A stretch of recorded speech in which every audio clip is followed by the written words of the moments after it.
Welcome. Today we're going to be talking about the 2004 film Going Under.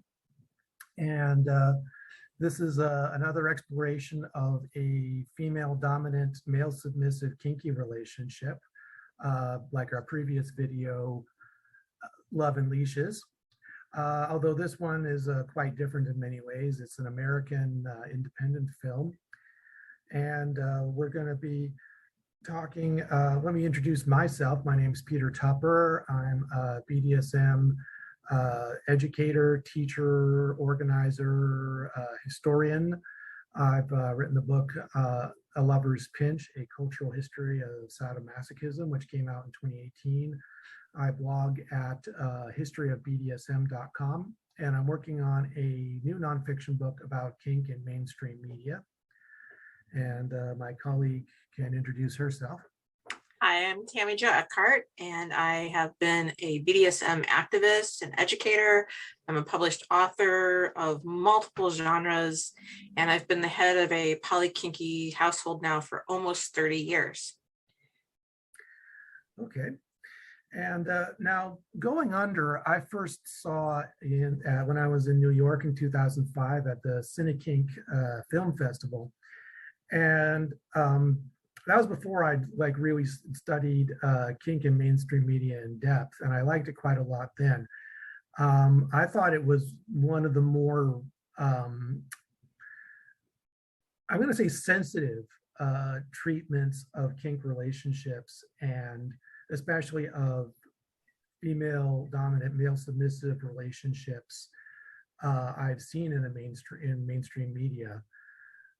And I think I'm sort of like, I'm likely to recommend it to people who want to see mainstream media films about BDSM. What did you think of it, TammyJo? I mean, I would agree. I think people should see it. It is worth seeing. I think it just really left me sad and really annoyed at these characters. I want to preface by saying that I do not have any close friends that are pro-doms. So everything I know about the pro-dom community has been through various other kink communities where I've met people and heard them speak on panels or articles I've read or books I've read. But I just, when I was watching this, and I watched it 3 times, and this is the first time I've seen it after you recommended it, I just kept thinking, he should know better. He should know better. And what is her problem? and I kept feeling like the movie as a movie was failing to give me the information that I need to have empathy for her, which is a huge part of identifying with a movie for me. I need to have empathy with at least one of the main characters. And I just kept finding him annoying.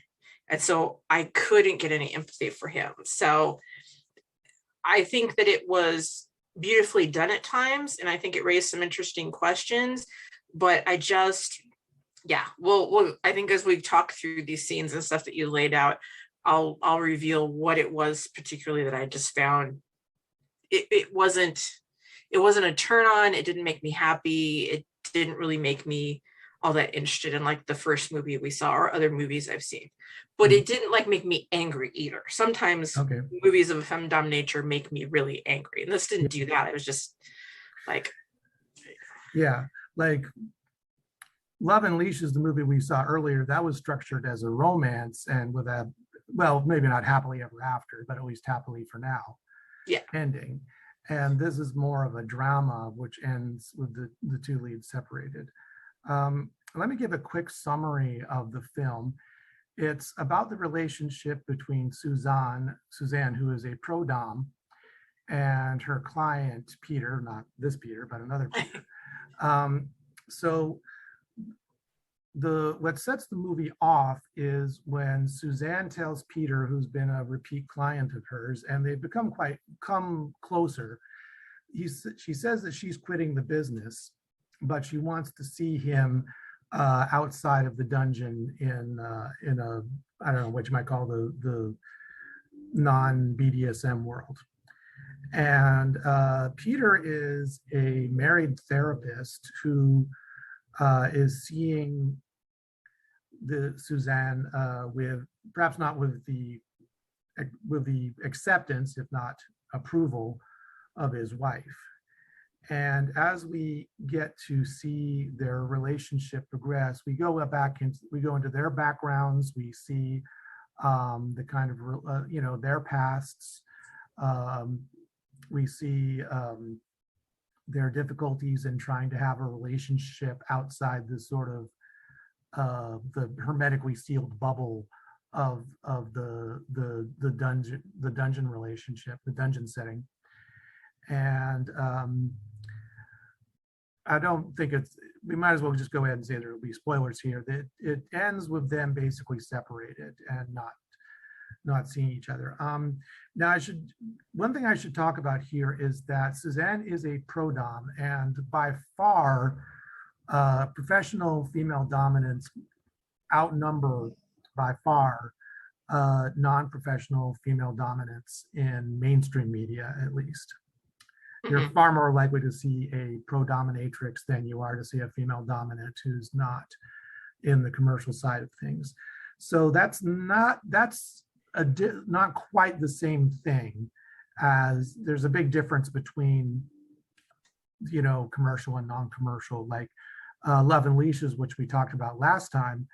That in both cases, that was a non-commercial relationship. Here, it's a commercial relationship at the start that becomes somewhat more, but doesn't quite make it to a relationship outside of it. And I'm a little disappointed that they never actually got to play outside of the dungeon. We never saw them interact that way. Like we like the opening is what I imagine, like the opening, I imagine you recognize as the mural in the Villa of the Mysteries in Pompeii. Yeah. And the first thing when we see them, we hear them and talking in voiceover to each other about, he's talking about how I've searched and searched for you and gotten to meet, finally found you. And she's saying is that I like my job. I take care of people. There are rules. And now I like that scene because I thought it captured the sense of intimacy and connection you can have in a good scene with somebody. I was annoyed by the fact that when we saw her doing the needle piercing on him, she wasn't wearing gloves. I mean, like, I guess theoretically they could be fluid bonded, but given that she's a pro dom, she's seeing other clients, and he's married. To me, that was a bit annoying. I mean, like, I would have much preferred for her to put on gloves before that. What did you think of that opening? I was worried at first that we weren't going to get back to those images, but they're important on two levels, the images from Pompeii. The one is that she seems to be using them for inspiration for her art. I believe she is first and foremost an artist. Yeah. And if she could make a living as an artist, she wouldn't be doing the pro-dom stuff. I think she has a very negative perception of what she is as a pro-dom and the feelings that it stirs up in her. And but then he gives her this book that she's used to make the images from. And so, like, he's learned some things about her. And I would say, given the images that we see, he's probably interpreting this as like a femdom situation. And we could argue for hours about what's going on in those images in Pompeii. Yeah. There's no consensus about the meaning. Yeah. And I think that's why he's given it to her, thinking it will appeal to her on that level. And it was a little bit of a mislead, because I thought maybe their relationship was going to be more highly ritualistic or have pseudo-religious overtones to it, and it really doesn't. There are scenes in the dungeon which are mostly through flashbacks, and it's not entirely clear what chronological order we're seeing the scenes in, because some of the scenes they seem to be more connected, and some of them they seem to be earlier in the relationship, but they're not in the linear order. Yeah. I thought those were really well shot and really well done in terms of showing both people and their faces, and trying to stir up like a sense of what are these people feeling and can you feel it as an audience member. Yeah, this, and and the whole piercing thing, that's an indication, I think, of his development of feelings towards hers, because I know later we have their very first scene because we see him going through a checklist of what he wants, and then he picks her out of the photo album, and they have a little conversation about what he likes, and she asks him if he done piercings, and he says, that's the one thing I haven't done because needles scare me. Yeah. And so then I think later we're supposed to assume this is months, if not a couple years later, and that's like the level of trust he's feeling towards her. Yeah, so that's how I like the opening, that we're at the end of their professional relationship, and then we keep going back. It was just, yeah. I guess part of me wanted like a year, like what year or month was on there's like a track. So sort of in the middle of the movie, we get a flashback to their first meeting when they're both using pseudonyms. And they actually have a negotiation. And that's actually another thing that's kind of rare to see in mainstream media, which is people actually sitting and talking about their kink experience, what's safe and not safe for them. And so there's not the usual male gaze look at Suzanne. Like she's, I think we see Peter we see him nude, frontally nude. We see him in a more vulnerable position. And so the camera doesn't sort of like linger on her as you might in some other depictions of women in a pro-dom position. I don't think we even see any nudity of her until the very end, and that's just brief. So I think we get a good look. There's definitely a lot of scenes focusing on Peter nude or in a vulnerable position. Yeah, we do, however, see her using her body and her clothes with him, and we see her with one other client. Yeah. Like there's a point where she's looking at the book where he's given her, and she's clearly bending over on purpose to show him her back in that dress, and he's just he glances at it, but he's more interested in how she's reacting to the book. And so she's very used to putting on this show when she's with her clients, and so like the way she moves her body and the clothing she wears, she's very conscious of that, I think. And I would argue she's very conscious of that throughout the movie. Anyway, we'll probably get to that later. Yeah. So this is the scene where she says, "I'm quitting the business," and then in the next sentence to him, she says, well, first he's aghast. I guess he's like terrified at the thought of never seeing her. And then she says she wants to meet with him in private. And he's overjoyed at that idea. So that there's this abrupt move back and forth between the two. Now, if I remember correctly, that we start to go into, I believe that soon after that, we find out about Peter talking with his wife. And I don't remember the exact sequence of events in the film. I know that there's various topics I wanted to touch on, but I know that we see him like having a little domestic scene with his wife, and then he brings up the idea that Suzanne, the pro dom I've been seeing, wants to meet and meet personally. And the impression I got was that she knows that he does this and she accepts it, but she's really not happy about it. It's almost like he's not asking her for permission in this scene. That was my take, that he definitely wants her.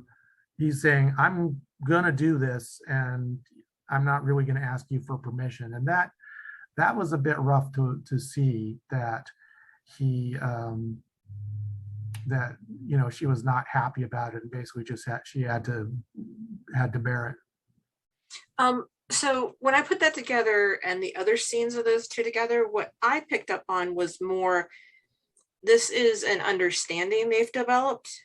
Yeah. And it actually has, I think it has to do with two things. In that first scene we see them, when she comes, he goes to, and he like starts to get up, and I think it's to get her coffee. And she's like, no, you don't have to do that.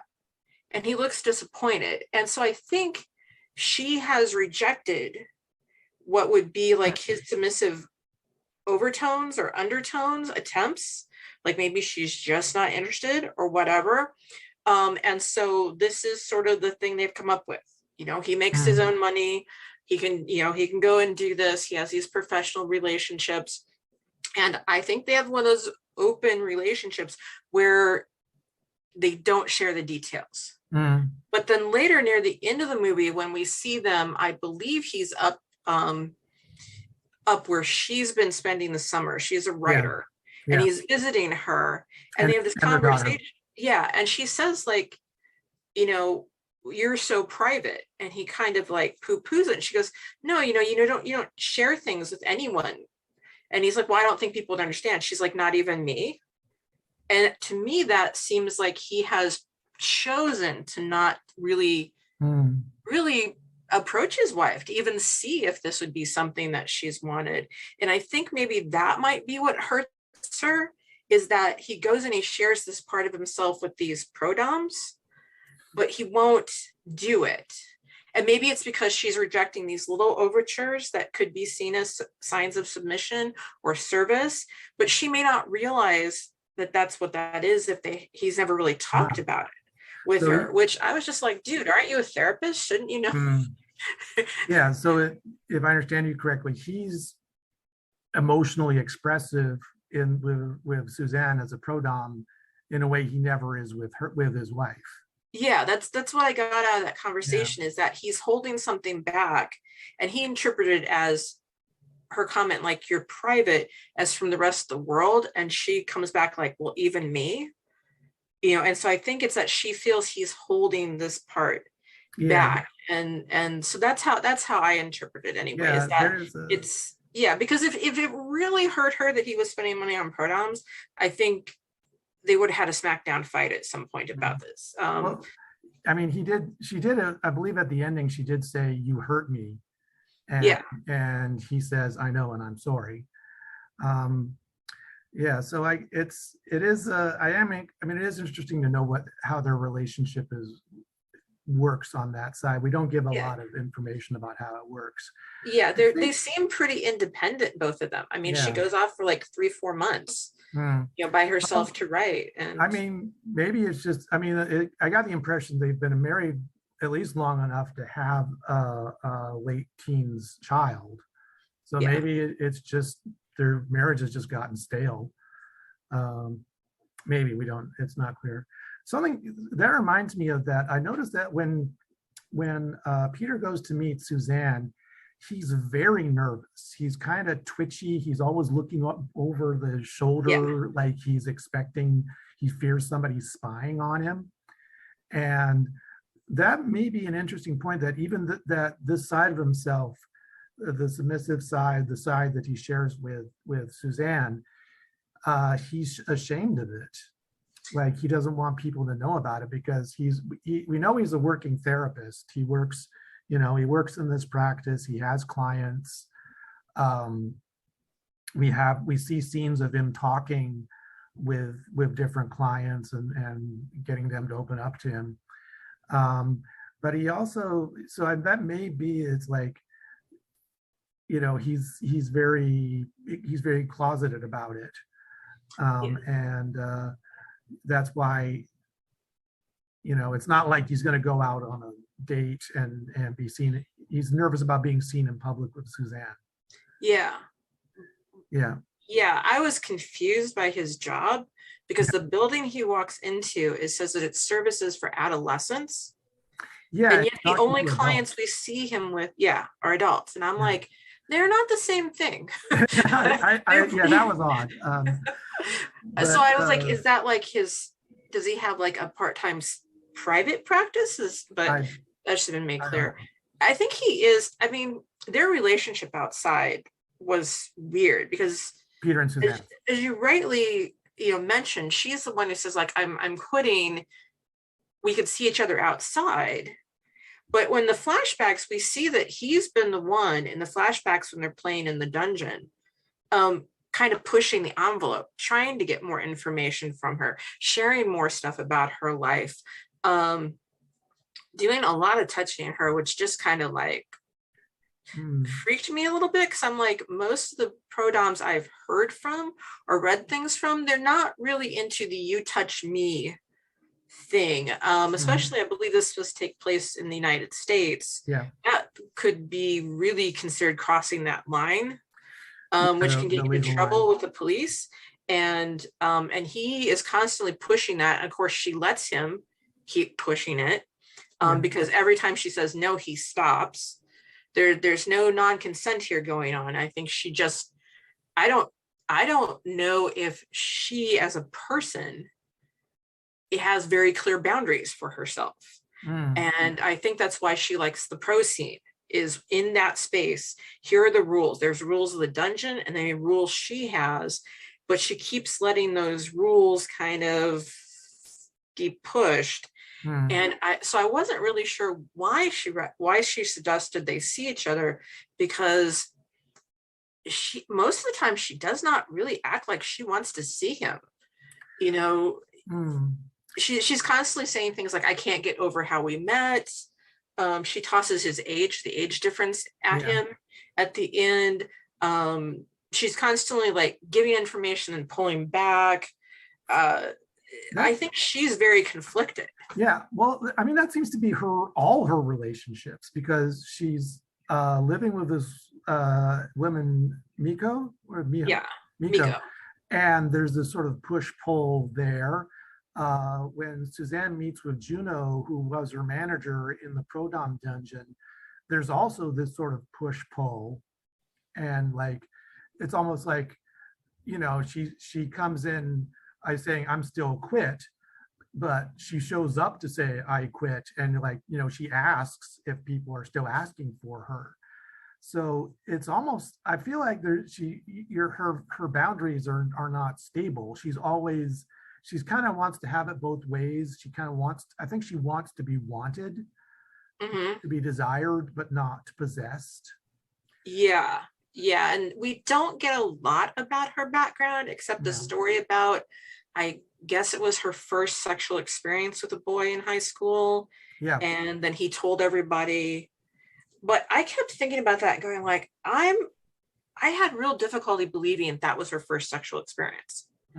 I do not have difficulty believing it was her first consensual sexual experience, but I kept wondering if something else had maybe happened to her before, because yes, it's painful when people start going around and claiming you're the school slut and everything, but a lot of this seems to be more core level personality stuff going on with her. And then there's the stuff with her mom that didn't make a lot of sense. And I say this as someone who had a very difficult relationship with her mom.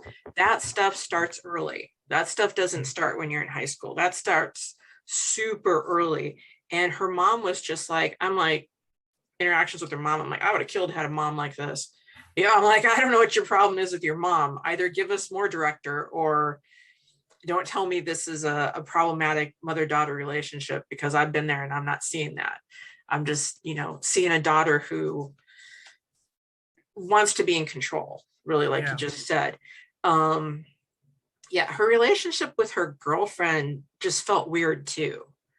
Like, I never, and I don't know if this is the problem with the actress or with how they did the character, I never got the feeling that she wanted to be intimate with anyone. Like, when she and her girlfriend are having sex, there's like nothing, like nothing in her eyes, nothing in her words, nothing, which is why her girlfriend's like, you're not enjoying this. I'm like, well, that's 100% true. And I kept getting that feeling. Like, there were rare glimpses when she and Peter were in the dungeon, in that pro client space, where she looked like she was having some fun, but then quickly the mask would come down. And she even says that like 3 weeks before she decided to quit, she realized she was really enjoying humiliating a client, and that scared her. And I'm like, you know, I think that's a key point right there, because like when she's telling Peter about this, she's telling Peter about this other client, about how, I think the problem is that she's, she talks about, right from the beginning, she talks about how she likes my work, there are rules. And I think it's like any sense of what she's almost frightened of is any sense of her own emotional involvement, whether positive or negative. So, she has no problems with playing the role, with humiliating this guy and whatever. She has no problems with that. But when she actually starts to feel anger, contempt, the desire to humiliate, that's when she starts feeling a problem. It's like, I'm not detached anymore. I have actual feelings. And I think that's the same problem with Peter, except here she feels some kind of connection to him. She feels, so having any feelings about her clients to her is a problem. And it's all about, and that she feels, so that's probably what prompted her to quit, or at least quit for the moment. And I think is that this ties into something I've been thinking about a lot, because I was reading a book by Danielle Linderman, Dominatrix, which is about pro-doms. Mm-hmm. And they talk about various sort of ways pro-doms use to sort of explain their job, their position in society, how to explain, like, and the most common one is caretaker. They very often talk about the sense that I'm helping these men, I'm helping them express their emotions and things like that. And so it's like it reckons, instead of being this monstrous mercenary, they're just, no, I'm a caretaker. I'm like a healing professional. And in some cases, I've looked at a lot of portrayals of pro-doms in TV and film, and that's very common for pro-doms in media to say that they are like a therapist or psychiatrist with their clients. And in fact, Lady Heather on the CSI TV series, played by Belinda Clark, she actually quits being a pro-dom and becomes a therapist. So I think is that, and that's an interesting, because Peter is also an actual therapist, but the thing is that they're not therapists. They don't have oversights. They don't have, they're not supposed to be, boundaries about what they're trying to do. And so I think is that it's like the sense of that she feels that she's not able to keep that distance she needs. And I think it's a lot about distance. It's like that, the body worship scene when he's kissing up her leg, and he's like, okay, can I go this far? Can I go this far? Can I go this far? And she'll stop, and she'll say stop, and says, no, go back there. So I think it's like, for her, she wants the power to set boundaries and to change them when she feels like it. But I also think she wants the power of not feeling, of not having, she wants like that one-sided adoration towards her, but not to be possessed or controlled. Yeah. And having any strong feelings is getting in the way, is breaking through her detachment, her distance. Yeah. And I think that's a problem, because what I see from Peter as the character is he wants that connection. He wants someone he can share these things that are private, which he's struggling to even share with his wife. Mm-hmm. And he can't read her because she keeps changing. Are they going to have sex? Are they not going to have sex? She'll say one thing and then 20 seconds later do something else, or a minute later, or a session or two later do something else. It's confusing. I imagine it's very confusing to him. But it was confusing to me as the watcher, because I'm like, woman, figure your stuff out. You have this job where you're supposed to position in a position of control and power, and you literally could hurt someone, possibly kill someone with some of the things you might be doing. You need to figure your stuff out. And she says at one point, he shouldn't ask her something because she doesn't need him as a therapist. She has one. And I'm like, I don't think you do. I'm just like, I would call bullshit on that. If I was there with you, I'd say that is bullshit. You do not, or you have a crap therapist because you have a lot of stuff you need to be working through. Yeah. And so that's one of the things that annoyed me. Whereas the woman who runs the dungeon, she seems to understand her a lot better. She's like, they think they're getting close to you and they're not. Yeah. And that's a good thing. You do this job really well. Juno says it's like you create the feeling of intimacy. And then she amends it and says fake intimacy, but intimacy nonetheless. Yeah. And maybe that's what Suzanne is trying to do inadvertently. She wants them to feel intimate, but she wants to be above it and in control. And actually having feelings would take away her control. Yeah. But I also got the sense that sometimes she wants to be closer to Peter, but she just can't. She doesn't know how. Like I have a feeling she didn't know how to do that with her girlfriend, which, and the Juno, the madam, says like, I'm surprised you have a girlfriend. I thought you'd have a boyfriend. And so that kind of led me to wonder, is that playing into the stereotype? Because there's this stereotype where the pro-dom is in their real life lesbian. That's really common, especially in mass media portrayals of like, they do this with men. They have to be paid to do this with men, but by choice or by their natural desire, they're with other women. Though, again, I didn't see much desire on Suzanne's part.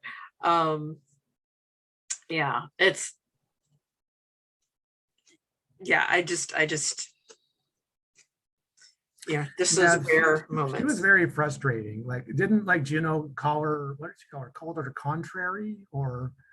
Yeah. It's like Juno seems to be aware that she's deeply conflicted and sort of playing this will I, won't I game all the time. And, she says it like, Juno calls her out and says, you could have just said no over the phone, but no, you came out here and met me. And you're asking about whether people ask for me. Yeah. Now, in the middle part of the movie, we see Peter and Suzanne both have scenes with other people. We see Peter go to Paddles in New York City, shot on location. And he has a scene with a woman there, Mistress Terry. So was that Paddles? Yeah, that was Paddles. It doesn't look anything like I remember Paddles looking like. It seemed really small. I don't know if they expanded it into maybe like this was shot. I don't know. Maybe they expanded it in different places, or maybe this is just like one little part then, because the Paddles we went to, didn't we go to Paddles, or did we go to Hellfire? But we went to Hellfire and the Vault, but I don't think we went to Paddles. Okay. Because I was all three, but that was in the 90s. So I was like, what is this little this little hole in the wall place? Okay. Yeah. And I remember it's the part with the bar and the booth seats there. Yeah. So that was interesting because it showed him that, I guess this is like, has he ever done this before and like seek people outside the commercial pro-dom world? Maybe it's that like it's he's worried about secrecy, so like this is like this could be the first time he's been to see people out in the public scene, and that's something he hasn't done before. So he seemed to, I don't know, he didn't seem to have the same sort of passionate connection he had when he was playing with Suzanne. He was very, he liked it, but I don't know, is that there's no mystery to Mistress Terry in the way that there is with Suzanne. She was too, or he seemed ultimately unsatisfied with that. What was your read on that moment? Well, he didn't give Terry the same information that he gave Suzanne. So when we see the flashback to their very first scene, he's filled out this form, but then he decides he wants to talk. And I think the most important thing he tells her is that I don't deal with pain as well as I used to, but that's not the important thing for me. It's to be touched where the pain has been or will be administered. And he never tells Terry that. And I Yeah. got the real sense that if he had, she might have played a little differently, because I think at the end she's like, hey, if you're ever here, Peter, I'd like to, play with you again. He's just like, and walks away. And I'm just like, wow, dude, this is a person you could have had an actual real life relationship with. Yeah. And you just refused to give her information. Yeah. And, and he didn't last very long, to be really blunt about it. That was like only Yeah, a that few could be minutes. like that could be a a cinematic convention, is that things take, much less time than they do in reality. Um, you know, so yes, why didn't he open up to Terry in the same way he did to Suzanne? Is there something different about Terry that he didn't like? Or I mean, I don't know. I mean, he's the one who approached her. yeah. Um, she seemed friendly to me. She seemed like a real person to me who could be interested in this. I was a little surprised that she seemed to be there on her own. I was like, that's pretty ballsy, being a woman on your own going to a kink club. But hey, maybe things changed in the decades since I was in kink clubs. That I mean, that could be a really scary situation to be a solo woman there. But she seems very much in control and capable, but yet, she's like, what do you like? She's asking him all the right questions and setting up the safe word and things like that. But he's just, I don't know, he just doesn't feel comfortable. And it made me wonder, maybe he's doing this to see if he can connect with someone. Yeah. But I think by this time he's developed, now this is my perception, I believe that both Peter and Suzanne have built up fantasies about each other, and they keep wanting each other to fulfill that fantasy they have in their head. And the problem is that neither of them are maybe capable of matching that fantasy. Him, because he's so terrified of being his true self in any sort of normal situation, he seems to be mostly able to do it in this pro relationship. And then her, just because she, I don't think, can figure out what she likes or why she likes it, or if it's okay to like it.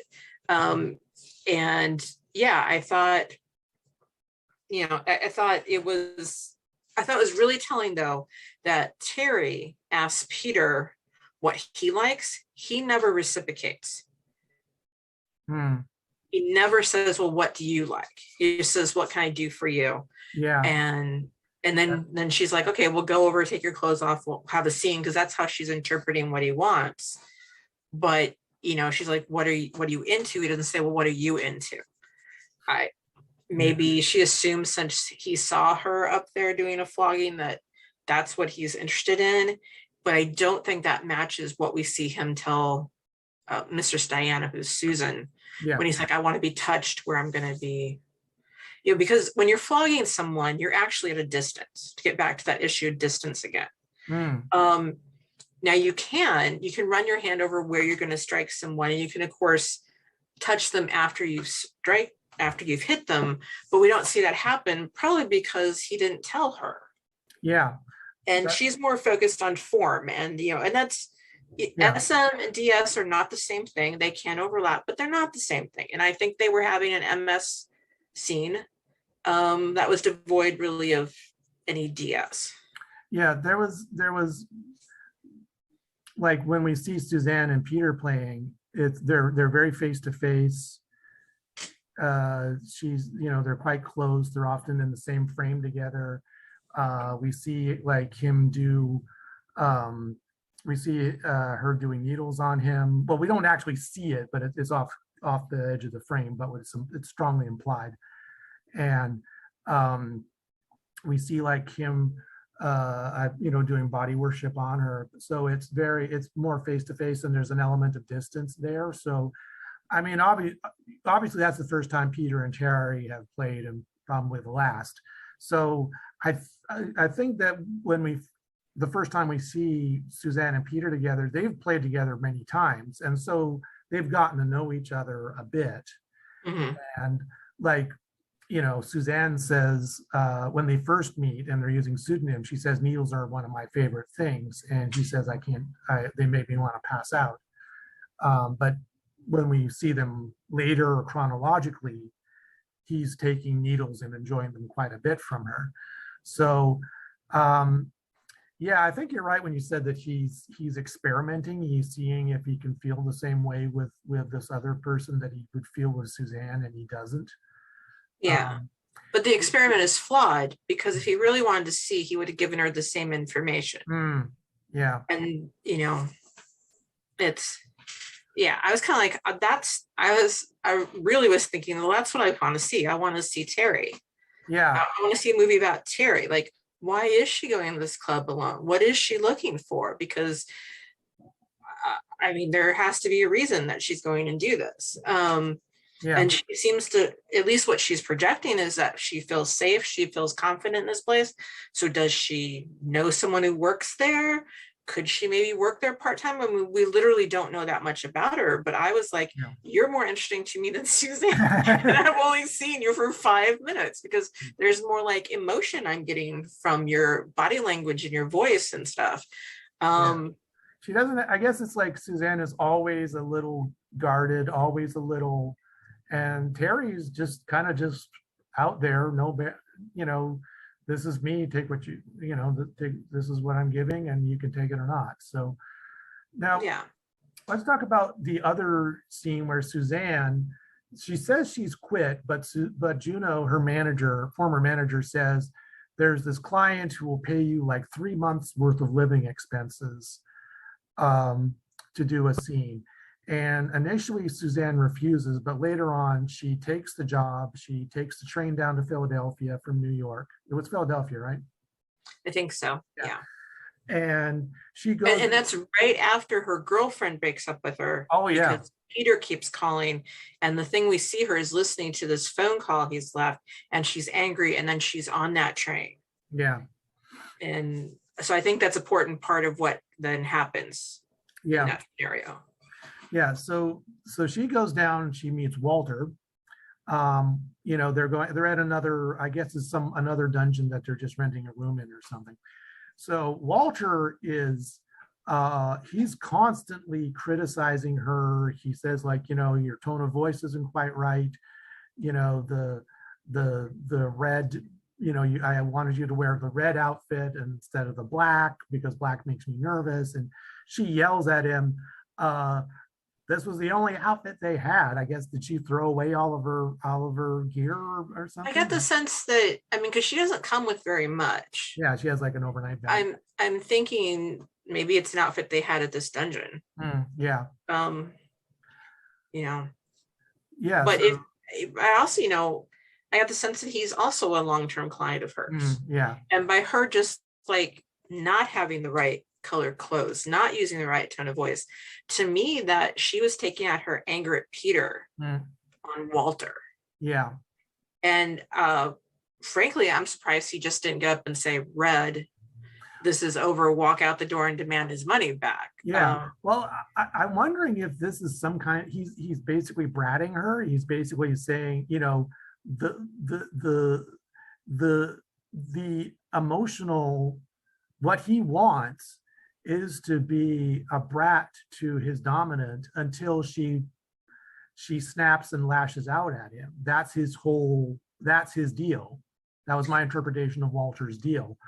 Except at the end, he's still like, this wasn't good. Well, you know? I mean, he paid, and he seemed, that was my interpretation is that his whole thing is being a brat and pushing the dominant until she snaps back at him. And that, see, like, this goes back to what Suzanne was saying about, you know, not wanting to feel anything about her clients. Walter's trying to provoke her into genuine anger so that she lashes out at him. And that's a problem for Suzanne because she doesn't want to have any genuine emotion about this. So now, and like, he even, like, you know, she even accuses him of topping her from the bottom, and she says the same thing to Peter later. But we'll get to that. That's sort of in the third act. Yeah. I guess the problem with that interpretation is, for me, was usually when you play with someone who's being bratty or a bit of a Sam, there's like this smirk quality to them. You know, there's a sort of playfulness edge to it. And I didn't get that from him at all. I got that he was just not happy. And I felt like when she was yelling, there were a couple times I was like, did she come drunk to this dungeon? Because she's like swaying and she's yelling. Her voice is very harsh. And then at the end, she just kind of collapses in this half crying, laughing state. And I don't think she's happy. And so that's what I got worried, is that he he paid her, because as we saw in the scenario when the movies, you know, when we have the flashback to the first scene between Suzanne and Peter, you pay up front. When you go to a pro dom, you don't pay out. Yeah, you're right. Walter, you pay up front. And yet he did bow to her, and that could just be the general sort of respect of the positions. But I also got the really strong feeling that she's lost a potential client. You know, they might have seen each other. He doesn't get back there. He was willing to pay more for this. And I think that's gone. I think she's lost it. And because I think part of being a good pro dom is listening to your client, what your client wants and what your client needs, you know. And but if the client wants genuine anger, not play acted anger, if his whole deal is that he wants to provoke her until she lashes out with him in genuine anger, then that sort of gets into weird areas of consent. And because it's like, I don't want you to, I want you to genuinely be angry with me, not, you know, pretending. Yeah. And I think that becomes a setup for like not having any sort of regular professional relationship, because you might get away with that once or twice, but would your average pro dom really put up with being played like that for very long? I don't know. Yeah. And that, I think that's like, that is giving up the emotional control, or at least a facet of control that, you know, she basically, he did get one over her because he did provoke her into snapping at him. And he got what he wanted, and she didn't keep her emotional didn't stay detached from him. Yeah. Now, we talked a bit about Suzanne's past, where she tells Peter about it, and she talks about how, you know, she got the reputation in their teens as being the fast girl in school, and that's had a lasting impact on her. And you suggested that there was some family stuff going on too. It seemed like a lot to just have like this one incident would be, you know, because I think they hinted at maybe something with her father, and then he moved, and then they joined him later. And also this tension with her mother, just, I don't know, something felt off. Almost like these things were written by someone who doesn't have a lot of experience with those sorts of realities. Okay. But yeah, I wanted more about her past, because. Now, we get a few looks at Peter's past. We see some flashbacks of him, like he has like a speech disability, speech impediment. As a child, we see him, you know, working with these special teachers, these older women. We see him, like, I think we see him as a teen where he's sort of very frustrated, and he's literally banging his head against, well, not like super hard, but banging his head against the wall, because he's so frustrated at being unable to express himself. And even as an adult, there's that bit where he's trying to type a letter, and it's just full of spelling errors. Yeah. So the implication seems to be that, you know, he imprinted, or whatever you want to call it, on these older women as authority figures to him. What's your view on that argument? So I think he might have a type of dyslexia, is what I viewed it as, because I went through that too. I had speech therapists and things, because in the 70s, when you got diagnosed with dyslexia, and I'm sure earlier, there's just like a general speech problem. And so you'd go and you'd learn to say things, because we think of dyslexia as being like what you read and what you can spell, but it actually has a lot more to do with how you hear sounds and reproduce sounds in a lot of ways. And it can be both as well. So I got a feeling that's what that was. And if that is supposed to be a hint as to why he wants to be pushed physically and why he wants to please women physically, that would have made a lot more sense to me if Suzanne had been an older pro dom. The fact that she's so much younger than him, she looks like she's about doesn't make sense with what he should be looking for. She's about 20 years younger than him, possibly more. And I think that could be, I mean, this is an independent movie, so it's not a Hollywood thing, but it's still the stereotypical thing that the pro dom has to be beautiful, young, thin, shapely, whatever, instead of, I think being a pro dom could be a career you could have for many decades, because you would have definitely people like this who might want an older woman, or, as we know, a larger woman. They can be very successful in the pro dom scene. And she just seemed to be a little more in the stereotype, the popular stereotype of what a pro dom should look like. It's that also seemed like a mismatch. Like, so yes, make Susan older.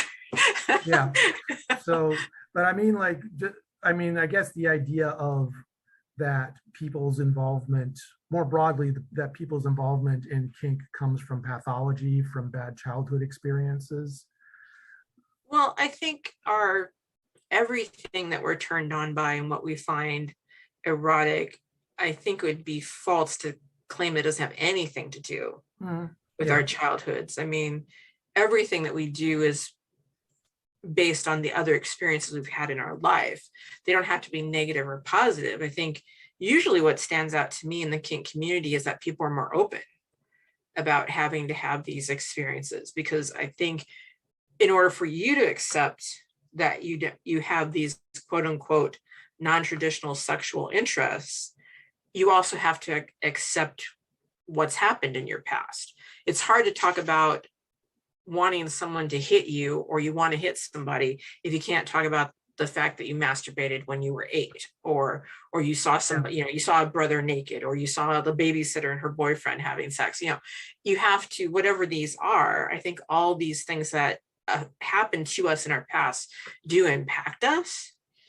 And I think because it's so murky and mysterious exactly what happened to Suzanne, we're not sure if it was just this one incident with a boy bad-mouthing her, or I would say bragging. He would probably interpret it as bragging, or something else that happened. And as for Peter, I mean, like you said, we're seeing it affect him at different ages. That makes a little more sense, that you would want, you might be ashamed of it, but you might also want to seek out people. Though again, if that's the case, I don't understand why he's so withholding of himself to his wife. I think that would be like the ideal person to be open with. He talks about, like, wanting to be held together, I think is the phrase he uses. And he feels like, we see him even as an adult, he's struggling with writing without making spelling errors. And I don't know if that's like a persistent thing with him, or just something that's brought on because he's stressed out about the whole situation with him and Suzanne. I mean, he's became a therapist, and he, I imagine he's, must have some learn to manage it to some degree. But I think it is like he still feels like he wants to be held together by her.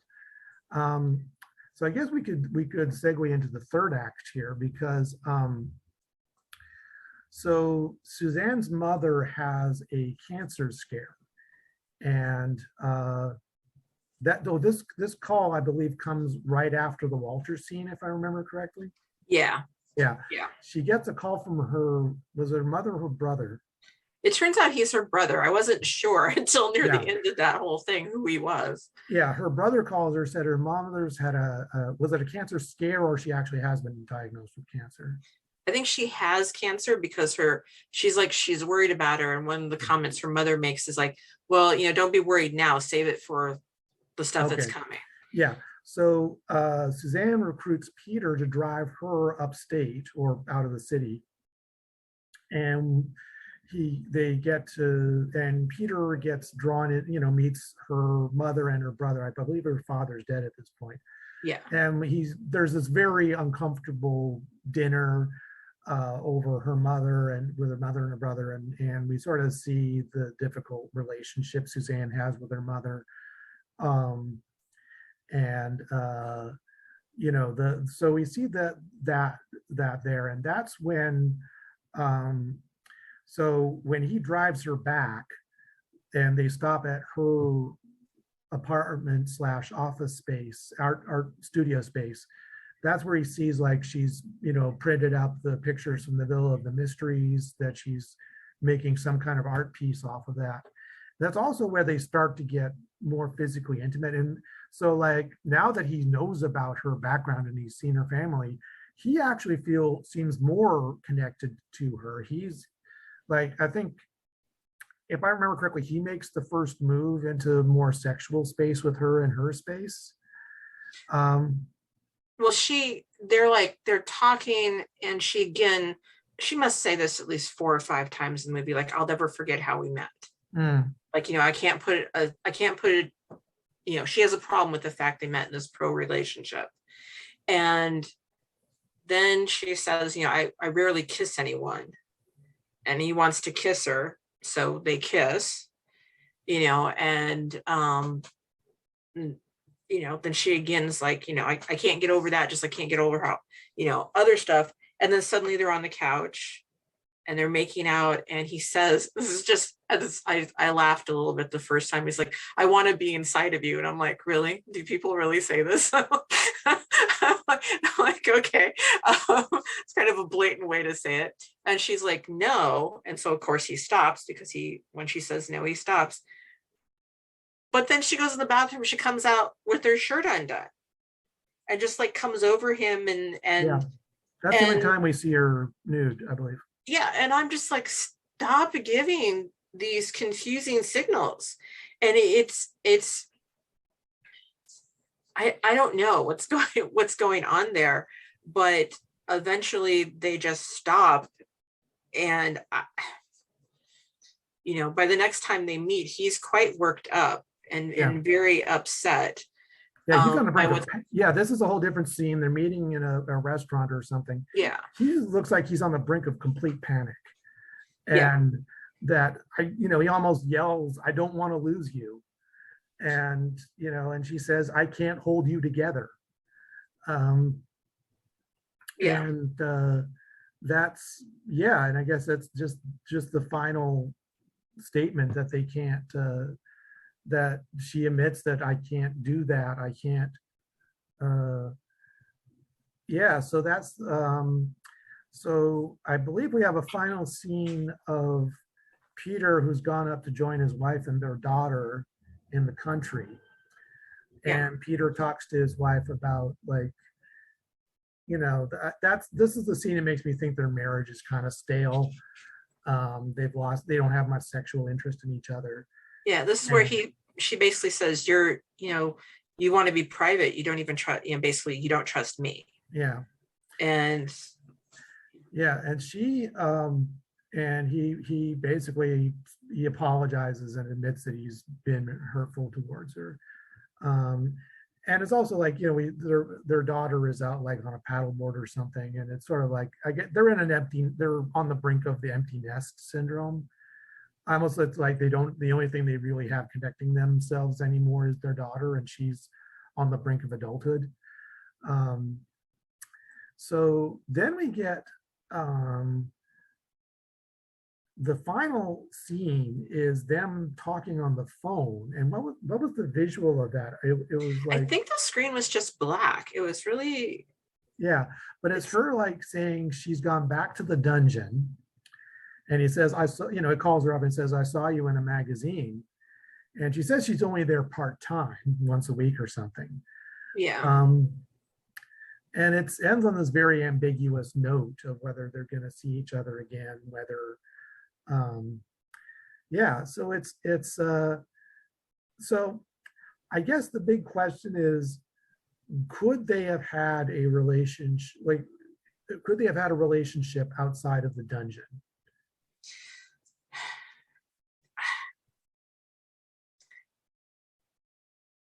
I don't know. And I don't know primarily, I would say 70% of that is on Suzanne's character. Mm. Because I think eventually his issues of keeping parts of himself from the people he should be intimate with might have reared up in a relationship.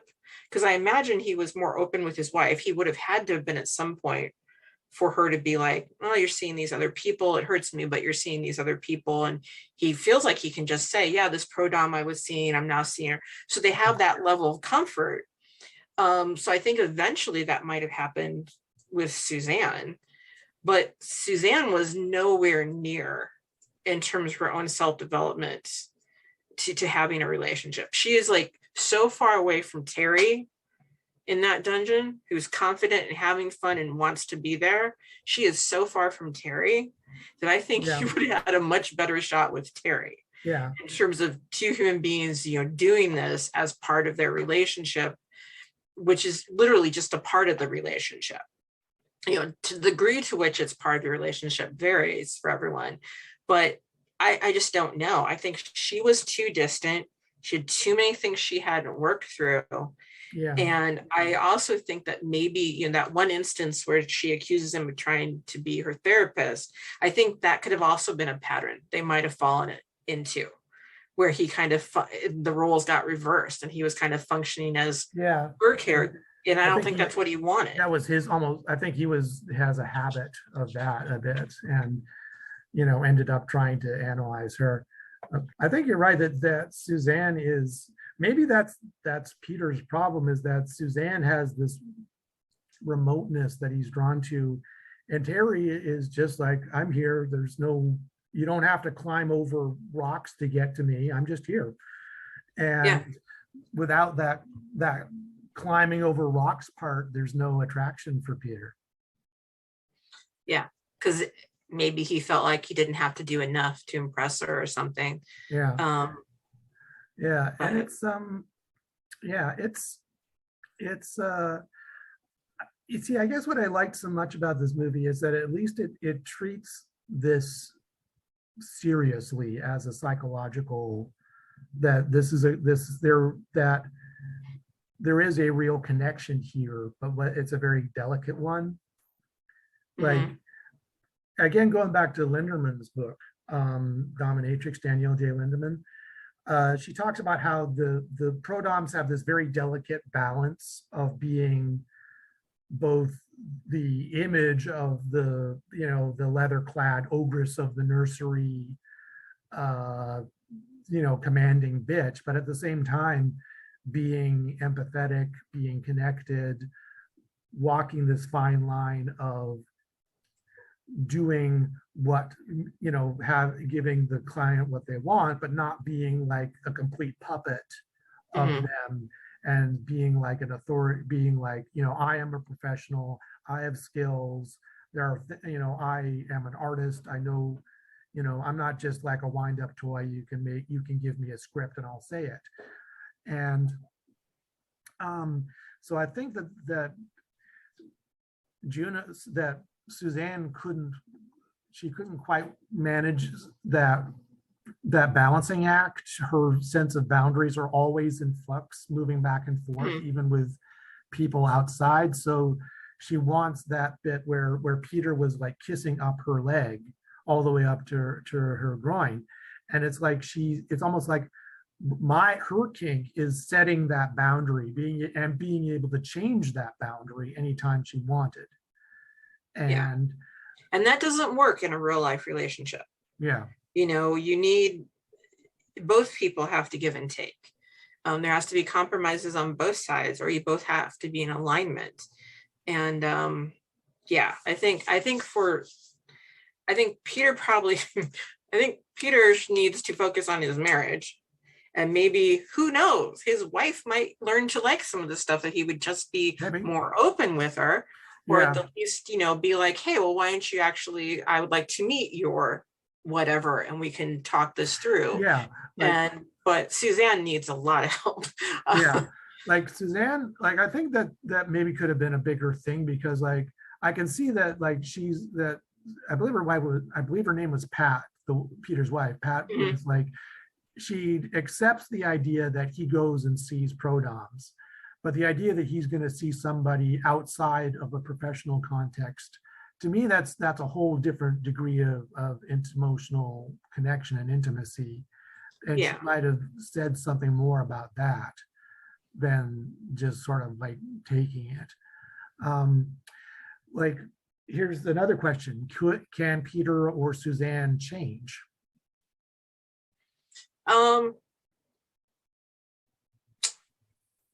I think that, what do they call it? Your love map.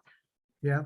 I think changing your love map is exceedingly difficult, because I think those things are set when you're fairly young and they're part of your personality. So you would, first of all, have to recognize what you want to change and be willing to do a lot of work for it. And there are things I would improve about both of them.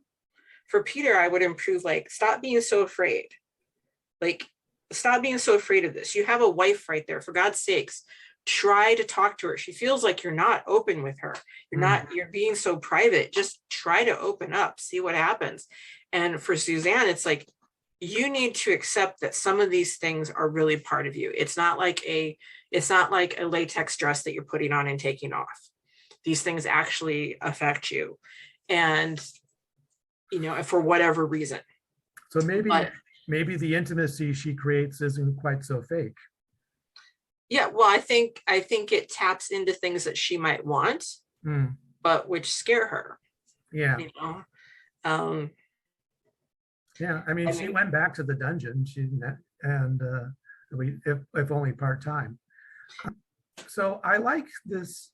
Like I said, I like this film, maybe not because it may in a way because it doesn't show an ideal kink relationship. It shows a real kink relationship.